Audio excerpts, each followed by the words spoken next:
Hello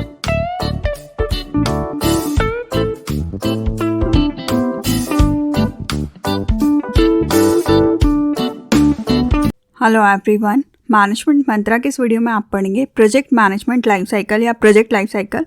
तो next हम देखते हैं कि इसकी क्या प्रोसेस होती है, बोला जाए तो, या क्या फेजेस स्टेजेस होती हैं, वो सब बताता है प्रोजेक्ट लाइफ साइकिल को। तो इसमें 5 स्टेप्स होती है।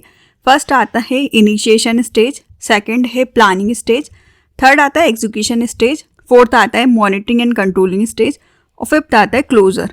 इनको डिटेल में देखने से पहले डिस्क्रिप्शन में आप प्रोजेक्ट मैनेजमेंट से रिलेटेड डिफरेंट टॉपिक्स पे वीडियो देख सकते हैं। वीडियो अच्छा लगे तो प्लीज़ लाइक कीजिए, चैनल को सब्सक्राइब कीजिए, कमेंट कीजिए, और किसी टॉपिक पे वीडियो चाहिए तो आप कमेंट कर सकते हैं। फर्स्ट हम देखते हैं project management life cycle. Project management life cycle describe करता है हाई लेवल की प्रोसेस को, जो कि सक्सेसफुली डिलीवर करता है कि जो भी आप प्रोजेक्ट कर रहे हैं वो सक्सेसफुल होगा, सही तरीके से कंप्लीट होगा।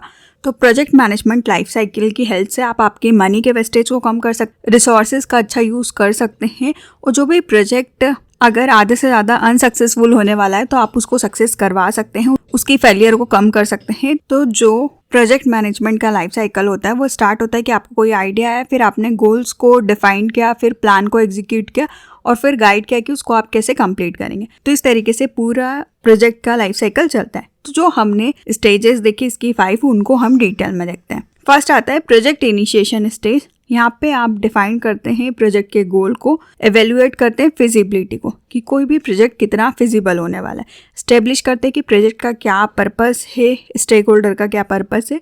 तो इनिशियल स्टेज में प्रोजेक्ट लाइफ साइकिल मीट करता है कि क्लाइंट या स्टेक होल्डर्स को क्या चाहिए, उनका क्या गोल है, आप उसको समझते हैं, फिर मोटिवेट करते हैं और फिर प्रोजेक्ट को समझते हैं कि इनिशियली लेवल पे किस तरीके से काम होना है। तो इस स्टेज में आप हाई लेवल के गोल को सेट करते हैं ताकि प्रोजेक्ट सक्सेस हो सके। तो उसके लिए आप रिसर्च करेंगे, डिस्कवरी करेंगे, डिस्कशन करेंगे और फिर आप प्लानिंग फेज में जाते हैं। तो इनिशियल स्टेज में इंक्लूड होता है first identifying project objective and delivers. जो प्रोजेक्ट का क्या ऑब्जेक्टिव है आप उसको पता करते हैं, उसको आइडेंटिफाई करते हैं। सेकेंड आता है outlining project risk, dependency, concentration and priorities. आप यहाँ पे देखते हैं कि जो भी आप प्रोजेक्ट कर रहे हैं उसमें कितनी रिस्क है। रिस्क इन द सेंस कि आपको किन किन चीज़ों में लॉस हो सकता है, मतलब कॉस्ट के बेसिस पे जो कि आप मनी के लॉस में जाएंगे। रिसोर्सेज, तो वो आप रिस्क को कैलकुलेट करेंगे। डिपेंडेंसी बताता है कि कौन सी एक्टिविटी कौन से टास्क पे डिपेंडेंट है। कॉन्सेंट्रेशन बताता है कि कौन से रिसोर्सेज आपके पास लिमिटेड है। और प्रायोरिटीज मतलब किन चीज़ों को आप पहले रखते हैं। तो ये पूरी प्रोजेक्ट के आउटलाइन में आता है। नेक्स्ट आता है establishing project scope based on deadlines and available resources. यहाँ पे आप प्रोजेक्ट के स्कोप को देखते हैं जो कि डेडलाइन और जो भी रिसोर्सेज अवेलेबल है उस पर बेस्ड होता है कि हम जो भी काम करने वाले हैं उसको कितने टाइम में कंप्लीट कर लेंगे। और फिर लास्ट में सबमिट करते हैं प्रोजेक्ट प्रपोजल को अप्रूवल के लिए, ताकि अप्रूवल मिल जाएगा तो आप उस प्रोजेक्ट पे काम करना आगे स्टार्ट कर सकते हैं। तो ये था इनिशियल स्टेज। नेक्स्ट आता है प्रोजेक्ट प्लानिंग स्टेज। यहाँ पे आप प्रोजेक्ट का ब्लूप्रिंट बनाते हैं, आउटलाइंस देखते हैं, टास्क की टाइमलाइंस को देखते हैं, रिसोर्सेज के एलोकेशन को देखते हैं। मतलब जो भी आप प्रोजेक्ट क्रिएट कर रहे हैं उसका पूरा आउटलाइन होता है, टाइम्स होते हैं, रिसोर्सेज होते हैं। तो जब प्रोजेक्ट प्रपोजल अप्रूव हो जाता है तो आप प्रोजेक्ट प्लानिंग स्टेज में जाते हैं। तो प्रोजेक्ट प्लानिंग में इंक्लूड होता है फर्स्ट आता है ट्रांसलेटिंग योर प्रपोजल। जो भी आपका प्रपोजल है अब आप उसको एक्शन टास्क में लेके आते हैं। मतलब जो आपने अभी तक इनिशियल स्टेज में किया था वो उसका पूरा प्लान बनाते, रोड मैप बनाते कि किस तरीके से प्रोजेक्ट पे काम होने वाला है। फॉर एग्जांपल कि गवर्नमेंट को ब्रिज बनवाना था तो उन्होंने कॉन्ट्रैक्टर से बात की इनिशियल लेवल पे, फिर प्रपोजल हुआ, फिर किसी एक कॉन्ट्रैक्टर को कॉन्टैक्ट मिल गया। तो फिर आता है प्लानिंग स्टेज कि वो प्लान करेगा, शेड्यूल करेगा, क्या क्या काम करने हैं, क्या डॉक्यूमेंटेशन की प्रोसेस होगी, पूरी टीम मिलके उसके लिए काम करेगी। क्रिएट करते हैं शॉर्ट टर्म गोल्स को ताकि हाई लेवल या लॉन्ग टर्म गोल्स को अचीव किया जा सके। तो वो पहले देखते हैं कि कितने टाइम में डॉक्यूमेंटेशन होना चाहिए, कब काम स्टार्ट होना चाहिए, कब तक बन जाना चाहिए। फिर आता है कि आप देखते हैं कि क्या पोटेंशियल इश्यूज आ रहे हैं उस रोड मैप पे। तो प्रोजेक्ट प्लानिंग में आपकी जो टीम है वो देखती है कि क्या क्वेश्चंस, क्या कन्फ्लिक्ट या क्या इश्यूज आने वाले हैं उन सब के बारे में। तो ये पूरा रोड मैप बनाती है कि किस तरीके से प्रोजेक्ट चलेगा या प्रोजेक्ट का काम होगा। तो प्लानिंग में आपने डिसाइड कर लिया कि कौन व्यक्ति क्या करने वाला है, किसको क्या क्या काम दिया गया है। तो इस तरीके से ब्रिज बनाने के लिए कोई होगा जो उसका पूरा सेटअप तैयार करेगा, कोई होगा जो उसका फाउंडेशन रेडी करेगा। तो आपने इस तरीके से अलग अलग लोगों को अपना अपना टास्क बांट दिया, वो आप प्लानिंग में करते हैं। फिर नेक्स्ट आता है प्रोजेक्ट एग्जीक्यूशन स्टेज। जब प्रोजेक्ट की प्लानिंग कंप्लीट हो जाती है फिर आप एक्शन में आ जाते हैं कि आप इफेक्टिवली तरीके से कम्युनिकेशन करते हैं, कोऑर्डिनेशन करते हैं टीम मेंबर्स के साथ में। जो भी प्लान बनाया था अभी तक आप उस पर काम करना स्टार्ट कर देते हैं, टास्क करते हैं, एक्टिविटीज़ को करते हैं, प्लानिंग करते हैं एक साथ। फिर आपको ज़रूरत होती है कि आप उसको मॉनिटर करते रहें। आप देखते हैं कि गोल्स और रोड मैप के अकॉर्डिंग प्रोजेक्ट चले। जब भी आप किसी भी काम को कर रहे हैं तो इसके अंदर इंक्लूड रहता है monitoring and control. Execution process में आप रिव्यू करते हैं कि जो टीम मेंबर्स हैं वो क्या आउटपुट दे रहे हैं, कितनी क्वालिटी से काम कर रहे हैं। फिर आप एडजस्ट और अपडेट करते हैं टास्क को, कि मतलब जो भी चीज़ें गोल के अकॉर्डिंग नहीं हो रही तो आप उनमें चेंजेस करते हैं, डेडलाइंस पे काम हो।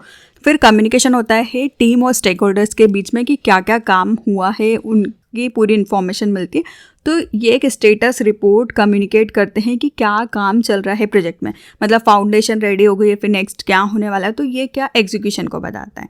फिर नेक्स्ट आता है मॉनिटरिंग एंड कंट्रोलिंग स्टेज।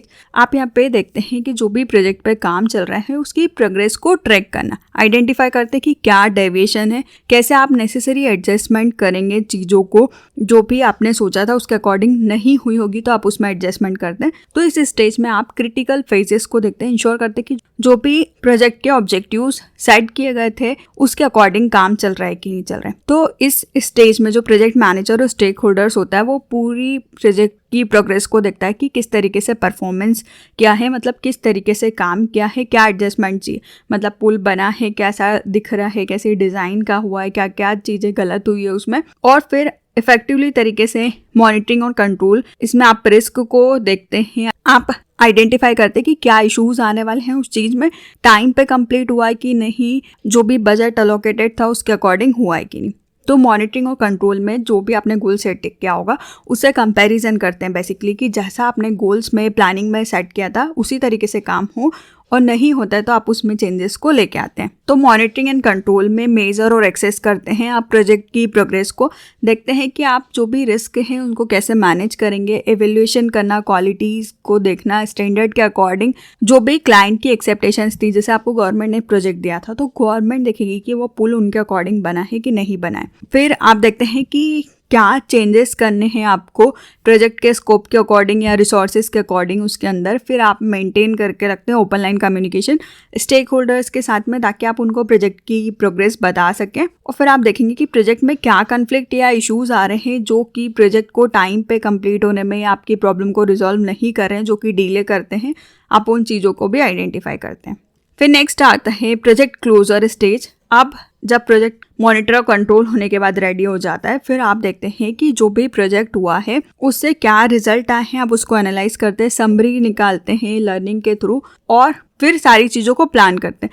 तो यहाँ पे प्रोजेक्ट का गोल होता है कि क्या रिजल्ट आया है स्टेक होल्डर्स का, प्रोजेक्ट कब क्लोज होने वाला है। तो इसके अंदर आप हैंड ऑफ डिलीवर्स कर देते हैं, मतलब आप प्रोजेक्ट को सौंप देते हैं किसी और को। Realising team member and project resources, आप रियलाइज़ करते हैं कि आपने क्या चीज़ें की है, टीम मेंबर्स ने उस प्रोजेक्ट पे काम करके क्या सीखा है, क्या रिसोर्सेज थे, और फिर एनालाइज करते हैं प्रोजेक्ट के परफॉर्मेंस को प्रोजेक्ट रेस्पिरेटी के लिए, मतलब आपने किस तरीके से उस प्रोजेक्ट पे काम किया है, क्या क्या प्रॉब्लम्स आई थी, आपने उनको किस तरीके से हैंडल किया है, उन प्रॉब्लम को जब भी आपने फेस किया तो उन चीज़ों से आपने क्या सीखा है, और किस तरीके से आप प्रोजेक्ट को सक्सेसफुली कंप्लीट कर पाएँ। तो जो कोई भी प्रोजेक्ट होता है वो आसानी से कंप्लीट नहीं हो सकता है सक्सेसफुली, तो इसलिए इंपॉर्टेंट होता है कि आप देखते हैं कि आपने कितनी अच्छी तरीके से काम किया है, टीम मेंबर्स ने क्या सीखा है, कितनी प्रोग्रेस हुई है, वो सब आप लास्ट स्टेज में देखते हैं। तो इस वीडियो में आपने देखा कि प्रोजेक्ट लाइफ साइकिल क्या होता है, जिसमें हमने देखी कि इसकी 5 स्टेजेस होती है। फर्स्ट आता है प्रोजेक्ट इनिशिएशन स्टेज, जिसमें आप डिफाइन करते हैं प्रोजेक्ट का क्या गोल होता है, फिजिबिलिटी को इवेल्युएट करते हैं, प्रोजेक्ट पर्पस को एस्टेब्लिश करते हैं स्टेक होल्डर्स के। फिर सेकेंड आता है प्लानिंग स्टेज, जिसमें कि आप प्रोजेक्ट का ब्लूप्रिंट रेडी करवाते हैं, आउटलाइन टास्क को देखते हैं, टाइमलाइंस को देखते हैं, रिसोर्स एलोकेशन को देखते हैं। फिर नेक्स्ट आता है एग्जीक्यूशन स्टेज, जिसमें कि आप जो भी प्रोजेक्ट का प्लान था उसको एक्शन में लेके आते हैं, इंश्योर करते हैं कि इफेक्टिवली कम्युनिकेशन होना चाहिए, कोऑर्डिनेशन होना चाहिए टीम मेंबर्स के साथ में। फिर आता है मॉनिटरिंग एंड कंट्रोल, आप ट्रैक करते हैं प्रोजेक्ट की प्रोग्रेस को, आइडेंटिफाई करते हैं क्या डेविएशन है और कैसे कैसे नेसेसरी एडजस्टमेंट करने। फिर आता है क्लोजर स्टेज, जिसमें आप देखते हैं कि प्रोजेक्ट पूरा कंप्लीट हो चुका है या क्लाइंट का अप्रूवल मिल गया है और आप प्रोजेक्ट की सक्सेस को एंजॉय करते हैं। वीडियो अच्छा लगे तो प्लीज़ लाइक कीजिए, चैनल को सब्सक्राइब कीजिए और कमेंट कीजिए। और किसी टॉपिक पे वीडियो चाहिए तो आप कमेंट कर सकते हैं। Thank you.